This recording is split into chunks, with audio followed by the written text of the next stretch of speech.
Welcome to TAMA Talks, brought to you by the Torrance Art Museum Advocates. I'm Janine Madden, current TAMA president, and I'd like to thank you for watching. Today's talk will feature work scheduled to be installed at the Torrance Art Museum at the end of July. Art and Med will be shown in Gallery 2 and will run from July 22nd through September 9th, 2023. Our discussion today is being recorded and will be posted to our YouTube channel with all of our previous TAMA Talks. You can access it from our website, www.tamadvocates.com. Today's guest is the curator of Art and Med, Ted Meyer. Ted is a nationally recognized artist, curator, and patient advocate who helps patients, students, and medical professionals see the positives in the worst life can offer. Ted's decades-long project, Scarred for Life, Monoprints of Human Scars, chronicles the trauma and courage of people who have lived through accidents and health crises. Ted seeks to improve patient-physician communications and speaks about living as an artist with illness, telling stories about his own art and the stories behind his scar art collection. He offers insight into living with pain, illness, and disfigurement. Ted curates exhibitions of artwork by patients whose subject matter coincides with medical school curriculum. Ted has curated shows by artists challenged by MS, cancer, germ phobias, back pain, and other diseases. Ted's rare niche mixes art, medicine, and stories of healing and survival, drawing from his experience as a lifelong patient of Gaucher's disease, an enzyme deficiency that affects bones and joints. Ted spent much of his childhood in severe pain. His work is influenced by his many hospital stays where he began mixing art and medical supplies. New drug treatments and joint replacements have improved Ted's life, and this in turn has changed his artistic direction, shifting from Ted-centric images to those that highlight other people's health problems. His Scarred for Life series chronicles events that suddenly changed people's lives. During an expansive narrated visual presentation, audiences come to understand how a lifetime of chronic illness impacts an artist's work. Ted's curation turns devastating illness into a source of artistic expression, giving voice to people around the world living with rare diseases and disfigurement. I'm really thrilled to have the opportunity to chat with you today about the show that's coming up in Gallery 2. So welcome. It's great to be here. I would have given you a shorter bio. I didn't know you were going to read the long one, but thank you so much. Absolutely. Absolutely. I had the opportunity to watch your TED Talk. And so I will put a link to that also in the YouTube so that folks can check it out as well, because it really was an excellent kind of summary of that bio. Great. Thank you. Absolutely. So tell us a little bit about the plans for what's coming up in Gallery 2. Well, I'm really thrilled to do this show. So one of the things that the bio alludes to is that I'm the artist in residence at the Keck School of Medicine. And I put on art shows there by patient artists, and their work corresponds to the core curriculum, the body systems being studied at that point. So when the med students are studying neurology, I'll show an artist with MS or Parkinson's, or when they're showing respiratory illness, I'll show somebody who does work about having a lung transplant or emphysema. So I've been at Keck now for 6 years. We do 4 shows a year. And for a couple years before that, I was starting the program at UCLA, but I never really got the backing to do what I wanted until I got poached by Keck. And there I was given a really nice gallery and the chance to start a lecture series where I pair artists with medical professionals. and all those are online too. So this show is, I'm showing 12 of my favorite pieces that have been shown at Keck over the years by different patients. Actually, I think there's 14. Um, so my goal at Keck is to teach the med students that their patients have lives outside of their illness, because it's very easy for doctors to sort of get lazy and just start thinking that their patients are their illnesses. But a lot of people, even if they have uncomfortable circumstances because of their illnesses, produce some amazing artwork that would never be produced if they were healthy.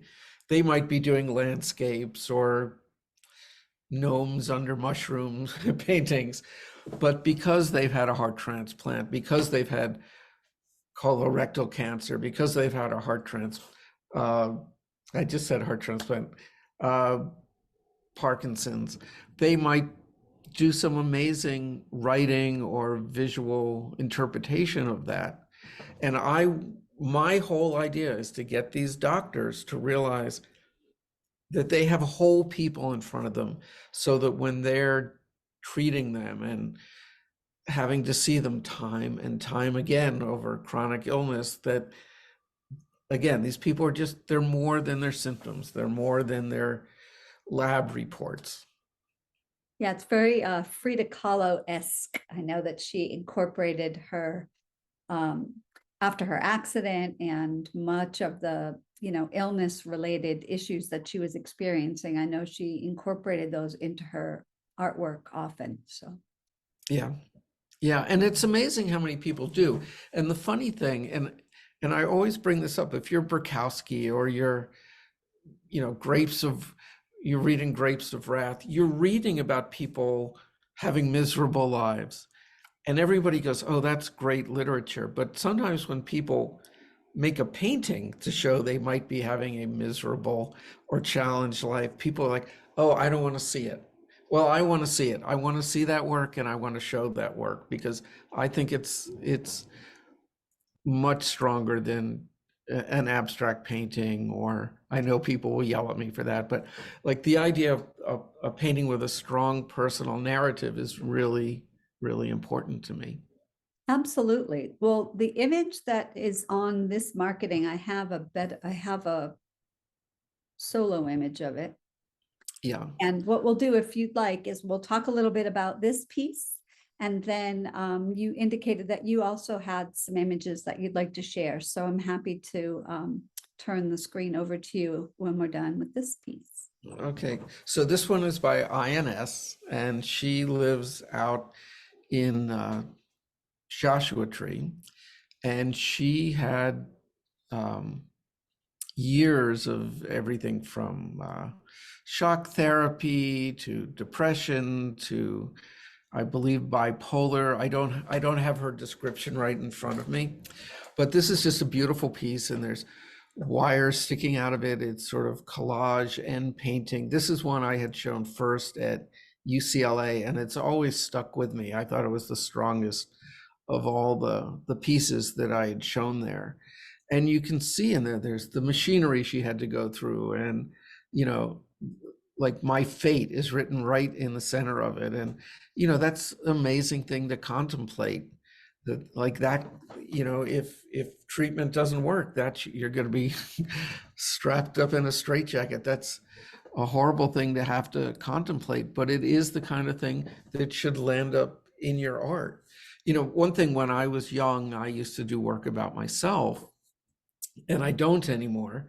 But at that point, when I was sick and I was always in the hospital, you spend so much mental energy thinking about yourself when you're sick, whether it's pain or should I be taking my medicine or what's my future going to be like, that it makes sense that all these artists are doing work to not only purge themselves of some of these thoughts, but a lot of the work I show, I really want it to be explanatory of their life situation, their patient narrative.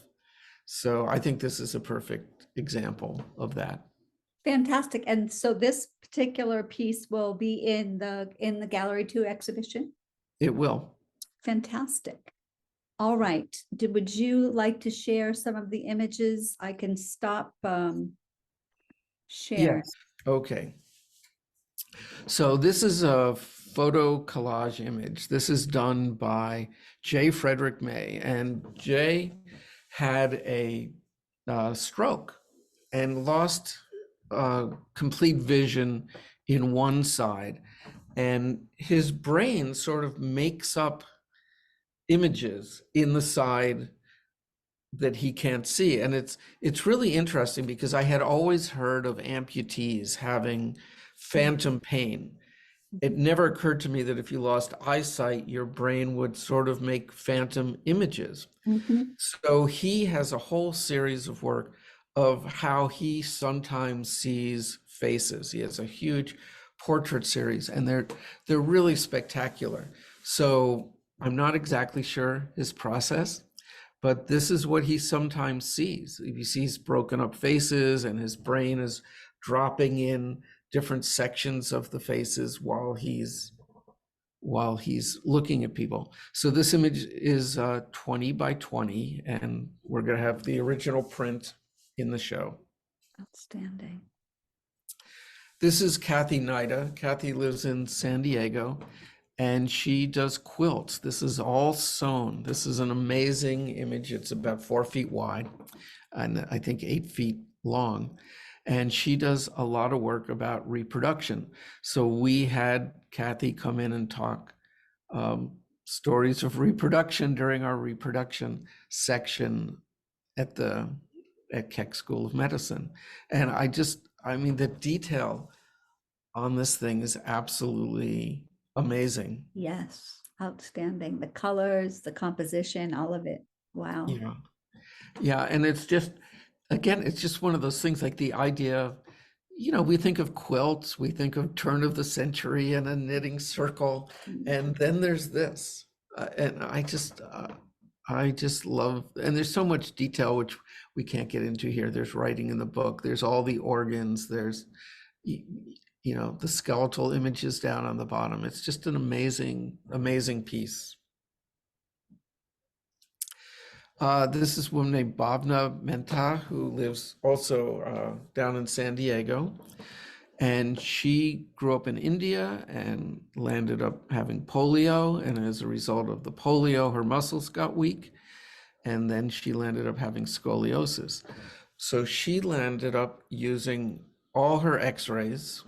She actually brought her x-rays from Mumbai. You can see it says Bombay Hospital on the x-ray, and started doing bead work and applique work into all of them with the different viruses, polio that she was exposed to.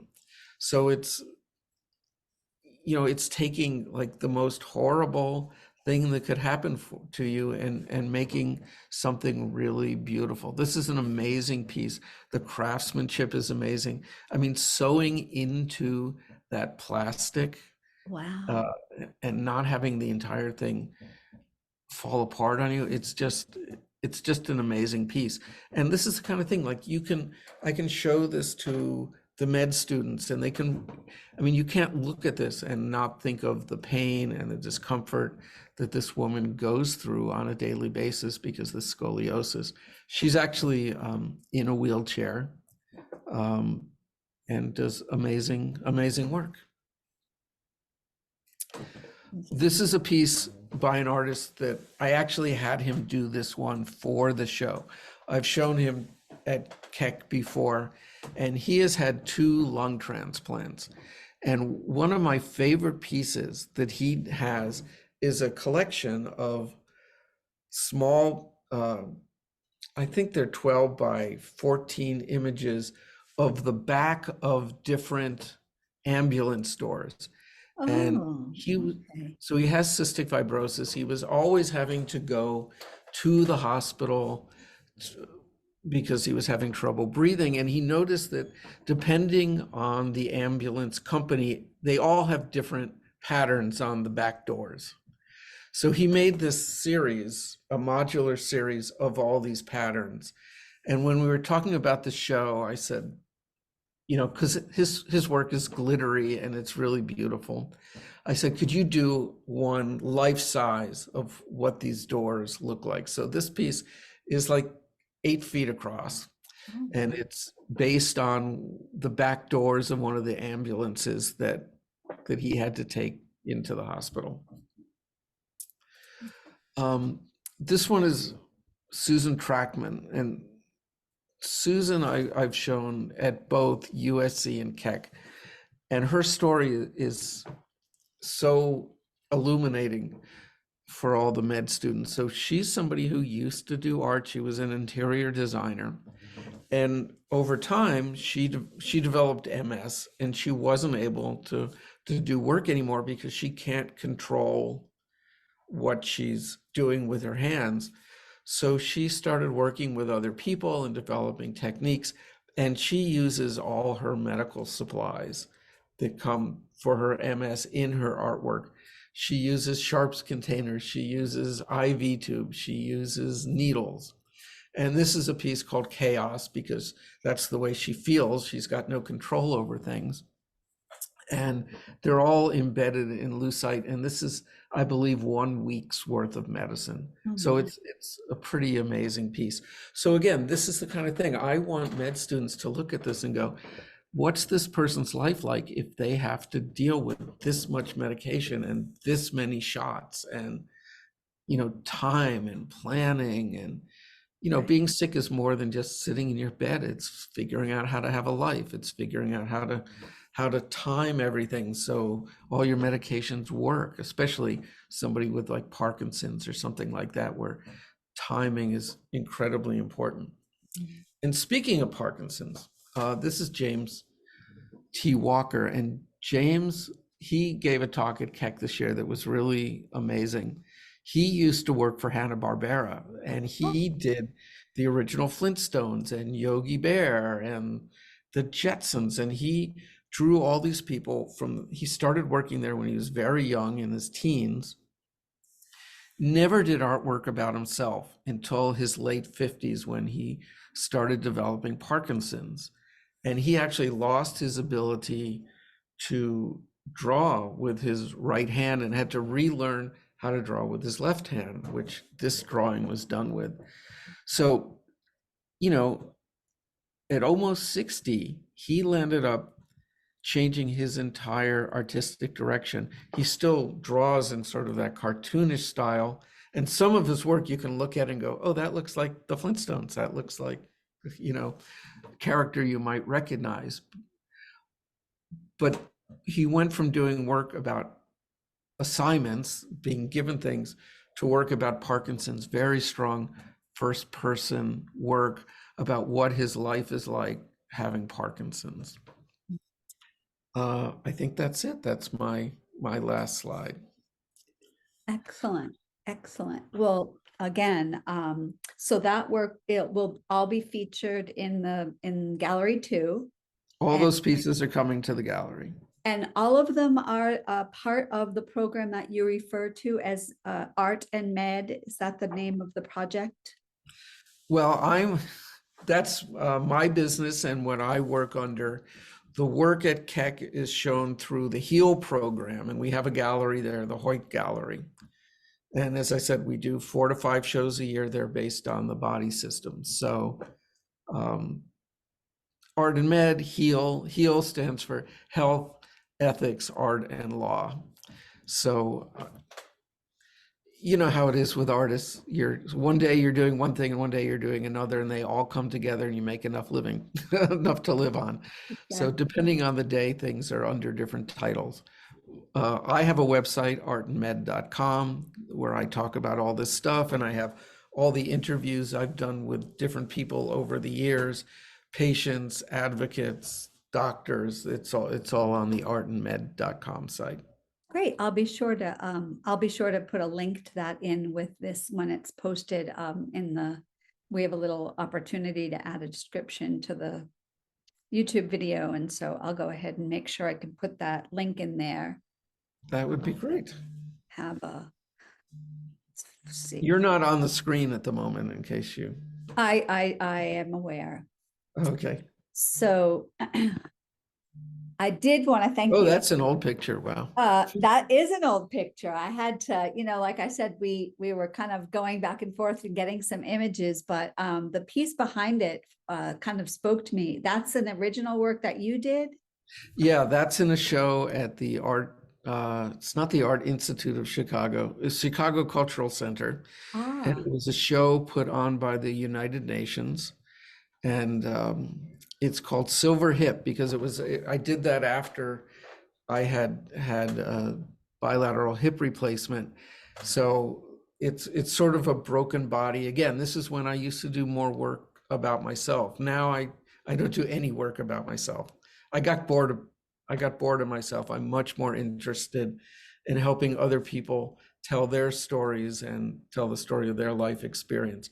But this was sort of a cubisty kind of broken up skeleton with silver leaf hips so that when you walk by it, they really shine. outstanding, outstanding. And you were saying about doing less work about yourself, and I think that the foray you sort of had into the art world based on your own illness sort of allowed you plus sort of allowed you to see the plight of other people and sort of wanting to elevate their abilities despite their illness or perceived disability. So it all kind of comes full circle at some point. Well, I had a very interesting life because I started out sick, and then because of research and lots of taxpayer money at NIH, I landed up being healthy at the end. I did the reverse of what a lot of people do. And it really made me think, what do I want to do with that extra time? And I feel a comfort around people that have been through things. I spent so much time in the hospital that it just seemed like a logical thing for me to help other people get their stories out. And then once I started doing that, I thought, well, maybe the med schools could, use this collection of stories I have between my SCAR project and all these other artists I know. And it's just ended up being an amazing thing and given me a career. I travel around the country giving lectures and Europe sometimes. And like you said, I had done a TED Talk. There's lots of things that would not have happened to me had I just been a normal, healthy person. Right, right. Um, well, I really appreciate you coming out today. So I do want to thank you for joining us. And again, I'll go ahead and get this posted to our YouTube channel. We're really looking forward to your show in Gallery 2 coming up at the Torrance Art Museum in opening on July 22nd. Great. I am really excited, and thank you to the museum for giving me a chance to show all this work. Absolutely, absolutely.